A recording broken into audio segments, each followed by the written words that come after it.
Hello बच्चों, let's read the question. When silver electrode whose electrode potential is plus 0.80 volt is connected with a standard hydrogen electrode, तो will it act as cathode और anode. ठीक है, तो इसके लिए अगर हम की कॉन्सेप्ट देखें तो इसका की कॉन्सेप्ट क्या होगा? Electrochemical series. ठीक है, देखो होता क्या है, यहाँ पे हमको सिल्वर Ag का जो है इलेक्ट्रोड पोटेंशियल दिया हुआ है, दैट इज प्लस 0.80 वोल्ट. ठीक है, तो बोल रहा है अगर हम इसको कनेक्ट करेंगे with HSHE standard hydrogen electrode से कनेक्ट, अगर हम इसको करेंगे स्टैंडर्ड हाइड्रोजन इलेक्ट्रोड से, तो ये कैसे एक्ट करेगा?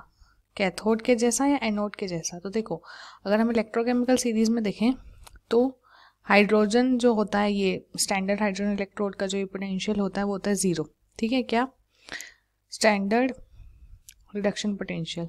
ठीक है, स्टैंडर्ड रिडक्शन पोटेंशियल की अगर हम बात करें तो वो हाइड्रोजन का कितना होता है?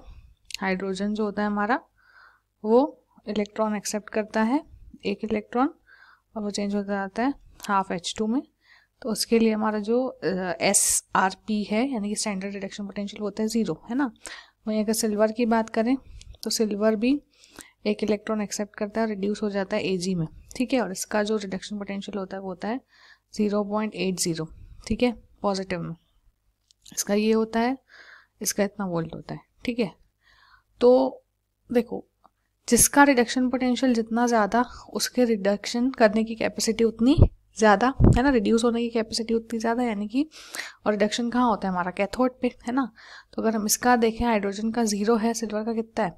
0.80, पॉजिटिव में है. ठीक है, इससे ऊपर है, तो यानी कि इसकी जो है सिल्वर की रिडक्शन कर रिड्यूस करने की या रिडक्शन करने की जो कैपेबिलिटी है वो due to more reduction potential hydrogen से ज़्यादा है.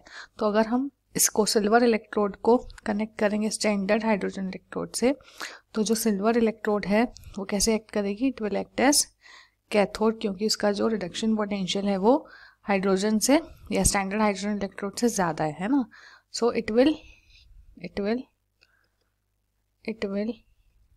act as cathode. Okay, hope you understood it well. Best of luck.